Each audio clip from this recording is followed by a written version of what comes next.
शिक्षक बहाली से जुड़े हुए सभी अभ्यर्थियों का नई दिशा विजन में स्वागत है। दोस्तों, इस समय बिहार में सीटेट का केस है जिसकी सुनवाई 9 मार्च को है और अभ्यर्थी काफी चिंतित हैं कि आखिर इस केस का रिजल्ट क्या होगा।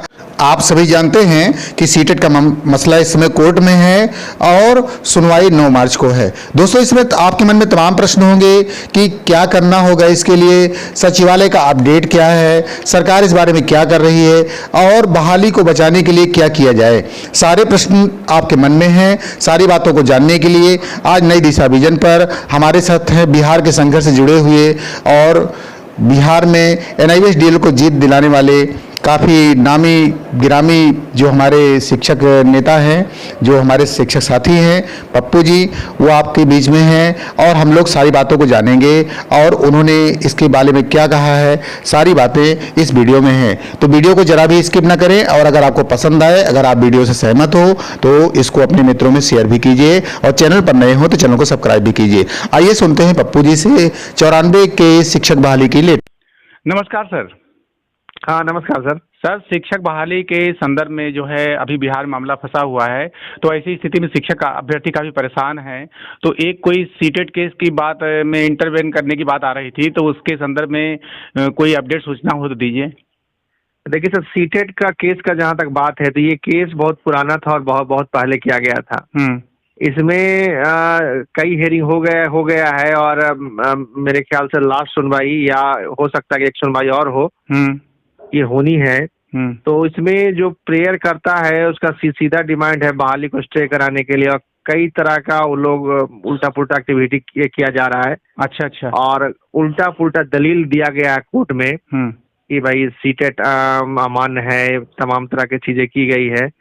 तो उसके लिए 9 तारीख को सुनवाई होनी है। 9 तारीख को लिस्टिंग पे केस लगा हुआ है। अच्छा। तो उस मामले में हम लोग सर इंटरवेन करने के लिए सारा प्रोसीजर कर चुके हैं। इंटरवेन उसमें करना है क्योंकि अब सपोज कीजिए कि कोई केस चल रहा है और हमारे अगेंस्ट में, क्योंकि सीटेट तो सर 80% लोग सीटेट ही पास है। हाँ। बीटेट का जहां तक बात है तो 2011 में भी बीटेट हुआ था, 2017 में बीटेट हुआ था जिसमें 68 में 34 लोग पास किए थे, 125 में 7000 पास किए थे।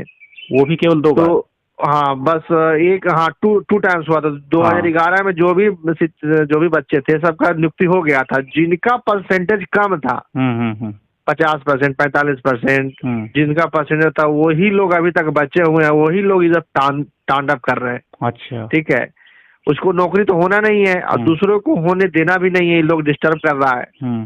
तो इन लोगों का मंशा ये है कि भाई पहले तो जो बहाली चल रही 94,000 उसमें हस्तक्षेप किया जाए, उस पर किसी तरह स्टे ले लिया जाए और कोर्ट को उल्टा पुल्टा सीटेट के बारे में गुमराह किया जाए।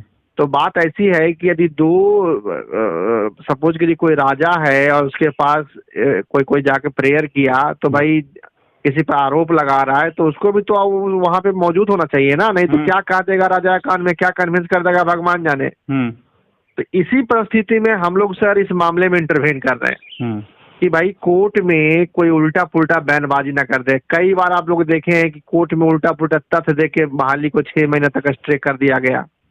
तो इसी संदर्भ में हम लोग चाह रहे हैं कि इस मामले में इंटरवेन करें, एक बेहतर वकील के साथ इंटरवेन करें।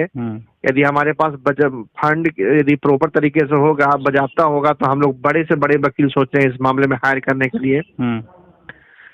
तो करके अब हम लोग का प्रेयर तो ये होगा ही और ये भी प्रेयर होगा कि लोगों का मंशा क्या है वो कोर्ट को, अदालत को बताया जाए जी। पहले से हम लोग ये सब बता नहीं रहे थे भाई, पहले तो भाई जो काउंटर होता था उसका हम लोग जवाब देते, लेकिन अब हम लोग को यह भी बताना है कि एक्चुअली इनकी मंशा क्या है, ये लोग चाहते क्या है। कोर्ट को पूरा बात बताया जाएगा ताकि लोगों को मोटा पेनल्टी ठोका सके। ये लोग बार बार केस को इधर से उधर एक छोटा वकील रख के लोगों को उलझा के फंसा के, जो 2011 में कई लोग पास है उनसे कुछ चंदा ठग के ये लोग कई एक्टिविटी लोग कर रहे हैं। तो भाई इस एक्टिविटी से तो भाई जो 94,000 बहाली चल रही है इसको तो किसी तरह हमको बचाना है, किसी तरह कराना है। तो इसमें सर हम लोग इंटरवेन कर रहे हैं और जितने भी हमारे साथी हैं उनको मैं आह्वान करना चाहता हूं कि आप इंटरवेनर बने। मात्र 850 रुपया शुल्क, मिनिमम शुल्क रखा गया, कोर्ट फीस, एडवोकेट फीस सब जोड़ जाड़ के जी 850 रुपया रखा गया है मिनिमम चार्ज। आपको पटिशनर बनाया जाएगा। जो नहीं बन सकते हैं, जो फाइनेंशियल रूप से कमजोर है, वो चंदा के रूप में जो उनको सहयोग करना है वो कर सकते हैं। वो संघ का अकाउंट है उसमें। क्योंकि इसमें एक बड़े एडवोकेट यदि हम रखेंगे तो एक बड़ी बजट की आवश्यकता पड़ेगी। अभी ना भाई फाइनेंशियली सपोर्ट की आदमी एक कदम भी नहीं चल वो पाता तो एक है। कदम उसमें कोर्ट में नहीं जा सकता कोई। तो भाई आप जितने भी लोग हैं सभी, क्योंकि अब हम लोग नियोजन प्रक्रिया के चंद कदम दूर पे बैठे हुए हैं। एक केस तो ब्लाइंड वाला मामला तो ऐसे ही चल रहा है, उसमें तो भाई डिस्पोजल होने का प्रोसीजर आना कुछ दिन में, 10 दिन 15 दिन में हो जाएगा। लेकिन यदि और कोई केस उसमें ग्रहण लग गया, फिर एक सीटेट वाला यदि उसमें भी रोक के ट्रायल कराना शुरू कर दे, होना जाना वही है जो होना है, जो अभी वर्तमान में वही होना है। लेकिन यदि कोई 6 महीना और डिले करा दे और कई केस लगा हुआ है, तो इस परिस्थिति में क्या होगा? तो किसी परिस्थिति में सपोज एग्जाम्पल कीजिए कि सर एक आदमी है, उस पर झूठा भी कोई केस कर दे, बेचारा मुसीबत में फंस जाता है। बिल्कुल बिल्कुल। उसी तरह है कि भाई आप छोटा भी सीटेट पे कोई केस कर दिया है, केस में मेरिट नहीं है, पता है, सबको पता है, लेकिन यदि केस कर दिया है तो भाई हमारा वकील होगा तो अपना पक्ष तो रखेगा। सरकार का वकील कितना बढ़िया पक्ष रखता है सबको पता है, वकील तो जाता ही नहीं है जी। यदि सपोज कीजिए वकील गया नहीं, उल्टा पुल्टा कोई ऑर्डर पास करा दिया जाए तो हम तो मुसीबत में फंस जाएंगे जी। तो इसी परिस्थिति में सर हमारा पूरा टीम और हम लोग डिसाइड किए हैं कि इंटरवेन हम लोग करना है, और कर रहे हैं। सारा एडवोकेट साहब सारा फाइल पा रहे हैं, सारा कुछ अध्ययन कर रहे हैं और इसको व्यापक रूप से हम लोग कर रहे हैं। लेकिन जितने भी हमारे साथी हैं वो हमसे जुड़ नहीं पा रहे हैं, वो ना जाने सोच रहे हैं कि सर कर ही लेंगे, हो ही जाएगा।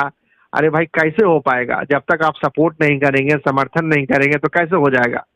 आप लोग सहयोग राशि आप नहीं देंगे, आप सोचेंगे कि हो जाएगा। और इंटरवेनर बनना चाहिए लोगों को जी, पटिशनर बनना चाहिए, उससे कई तरह का लाभ होता है, वो तो बात क्या चीज है जी। लेकिन इंटरवेनर बनना चाहिए, बनना जरूरी है। जितना ज्यादा इंटरवेनर होंगे उतना केस मजबूत होगा और हम लोग व्यापक तरीके से कोर्ट में अपना पक्ष को रख पाएंगे। तो जितने भी मेरे साथी हैं सबसे आह्वान कर रहे हैं कि कल और परसों 9 तारीख तक समय है। अच्छा, इनफैक्ट 8 तारीख संध्या 7 बजे 8 बजे तक ही समय इंटरवेनर बनने का। आप इंटरवेनर बने नहीं तो फिर समय निकल जाएगा। 9 तारीख को तो सुनवाई है। फिर हम लोग फाइनेंशियली मजबूत नहीं होंगे तो फिर हमको बेहतर वकील नहीं रख पाएंगे जी, तो सभी साथी से मैं कहना चाहता हूँ कि भाई फाइनेंशियल सपोर्ट करें ताकि इस विकट परिस्थिति में जो चंद कदम दूर है हम लोग बहाली के, वो हम लोग तुरंत उसमें हम लोग पार्टिसिपेट करें और जल्द से जल्द हम लोग स्कूल में बहाल हो।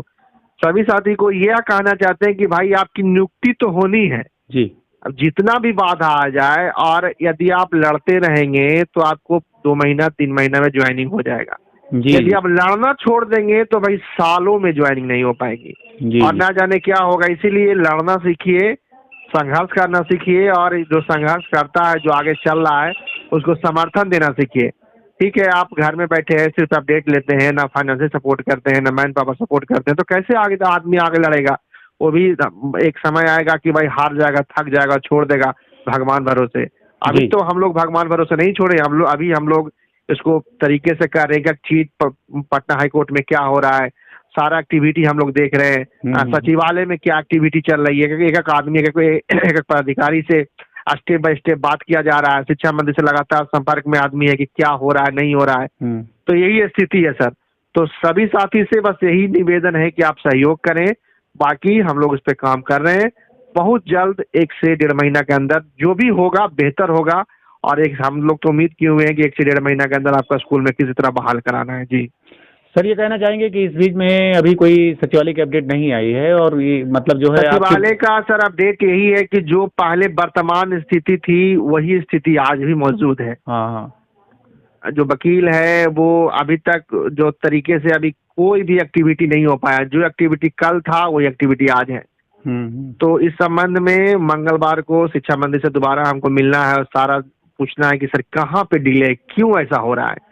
पोर्टल बनने की बात थी तो वो भी निर्माण हुआ है कि नहीं हुआ है, क्योंकि परसों तक तो कुछ भी निर्माण नहीं हुआ था जी। बात हुई थी तो उन्होंने बोला था कि पोर्टल अभी नहीं बना, उस पर काम चल रहा है। तो भाई कब तक काम चलेगा? और पोर्टल पे एक तो भाई इधर काम करना है, दूसरा केस की सुनवाई भी होनी चाहिए। ये दोनों परिस्थिति अभी स्टॉप पड़ा हुआ है। पोर्टल का ना जाने उन लोग तो कह रहे हैं कि मैं काम कर रहा हूँ, उस पर बहुत जल्द पोर्टल का निर्माण हो जाएगा। केस में कोई भी एक्टिविटी अभी आगे नहीं बढ़ रहा, जैसे था वैसे ही है जी। तो उस परिस्थिति में हम लोग को जाना है, मंगलवार को दोबारा शिक्षा मंत्री से मिलना है, मिलकर इस संबंध में सारा बात करना है कि सर इस परिस्थिति में कहाँ डिले हो रहा है, क्यों नहीं आप चीजों को ट्रायल करा रहे हैं, क्यों चीजों को पेंडिंग करके छोड़े हैं। ये सब सारे मुद्दे पे बात होगी। फिलहाल सीटेट का जो मामला है इसमें हम लोग उलझे हुए हैं ताकि इसको 9 तारीख को डिसमिस कराएं किसी भी हाल में, उसको बर्खास्त करवाएं और उसी का ड्राफ्टिंग वगैरह में हम लोग लगे हुए हैं। और सभी साथी से बस यही निवेदन है कि आप पटिशन बने या सहयोग राशि भेजें ताकि हम लोग उसको व्यापक रूप से करा सकें। जी जी सर, ये अंत में पूछना चाहेंगे, अभी सुनने में आया था कि आप जो है ये एनसी वाले जो लोग थे जिनका कि एनसी लगा हुआ था उस पर कुछ काम कर रहे हैं, इसमें कोई केस वगैरह हुआ है तो थोड़ा सा बता दीजिए, बहुत छोटे में एनसी का बताइएगा। जहाँ तक बात है सर, मैं शॉर्टकट बता, एनसी का जो मामला है उस मामले में हम लोग पटना हाई कोर्ट में रीट दायर किए थे, जिसमें पटना हाई कोर्ट ने स्टे दे दिया है। सीधा कहा है कि जब तक ट्रायल चलेगा जब तक किसी भी शिक्षक को बर्खास्त नहीं करना। आपने सभी लोग पेपर में पढ़े होंगे, उसमें स्पष्ट रूप से कहा गया है। और ट्रायल में उन सभी शिक्षकों को देखा जा रहा है कि भाई कई लोगों का SYCT लग गया है, कई लोग एब्सेंट हो गए, कई लोग इम्प्रूवमेंट दिए हैं और इम्प्रूवमेंट उनका देने के बावजूद भी उनको उनका सर्टिफिकेट निर्गत नहीं किया गया है। तो सभी NCT से तलब किया गया है, उसके बाद NIO से तलब किया गया, बिहार सरकार से पूछा गया है और माननीय डॉक्टर रंजीत सर एक लेटर भी लिखे हैं NIO को बिल्कुल कि भाई आप जो है जो भी कम से कम जो इम्प्रूवमेंट जिनका हो गया उनका सर्टिफिकेट रिलीज कीजिए। कई लोगों को बिहार सरकार बर्खास्त कर रही है। तो उस संदर्भ में पटना हाई कोर्ट में वो मामला लंबित है, जिसमें जो NC का जो भी था अभी तो रिलैक्सेशन उनको मिल गया, किसी को बर्खास्तगी नहीं किया जा रहा है, वो प्राइवेट शिक्षक हो या सरकारी शिक्षक हो, दोनों को रोक दिया गया। अभी ट्रायल चल रहा है। आप देखिए सर, हो सकता है कि 15-20 दिन में उधर से नोटिस का जवाब आता है, उसके बाद नेक्स्ट हियरिंग का अभी डेट भी नहीं रखा गया है। तो नेक्स्ट हियरिंग होगा, उसके बाद समय के साथ उसका हम अपडेट देंगे। जी सर, जैसे आपने कहा बताया कि जो है, तो मैं चाहूंगा कि NC वाला जो या SYCP वाला मामला है ये भी समझना है, अन्य राज्यों में भी समस्या बहुत लोगों की है। तो ऐसी स्थिति में मैं चाहूंगा कि कल आपसे एक बार फिर से समझ लें और थोड़ा इसके बारे में समझें कि ये किस प्रकार से अन्य राज्यों में होगा, उसमें भी आपका सजेशन मिल जाएगा लोगों को और साथ ही बिहार के लोगों को भी पूरा जानकारी मिल जाएगी। तो NC का वीडियो मैं चाहूंगा कि कल एक बार फिर से आप चैनल पर आएँ और बताएं लोगों को, दर्शकों को। जी जी जी जरूर सर, बहुत बहुत धन्यवाद, बताएंगे। लेकिन सर पहले जो हम लोगों का जो मुख्य जो इशूज है सीटेट वाला, इस पे हमको फोकस करना है और इसको इशू को सॉल्व करना है। बाद में NC का हम लोग देखेंगे, क्योंकि पहले तो अपनी ही गर्दन फंसी हुई है। बिल्कुल फंसी है। तो उसके बाद फिर हम लोग वो सब मामला को भी धीरे धीरे डिस्पोजल कराएंगे। फिलहाल जो है सर सीटेट पे हम लोग का फोकस है और सभी साथी से पुनः रिक्वेस्ट है कि आप ज़्यादा से ज़्यादा इस केस में जुड़ें, सहयोग करें ताकि इस मामले को हम लोग व्यापक तरह से जीत पाएं। जी, मुझे विश्वास है कि बिहार के जो शिक्षक अभ्यर्थी हैं, शिक्षक बहाली संबंधित, उनको पर्याप्त जानकारी आपसे हमेशा मिलती रहती है। तो चैनल पर आने के लिए आपको बहुत बहुत धन्यवाद। धन्यवाद सर, धन्यवाद।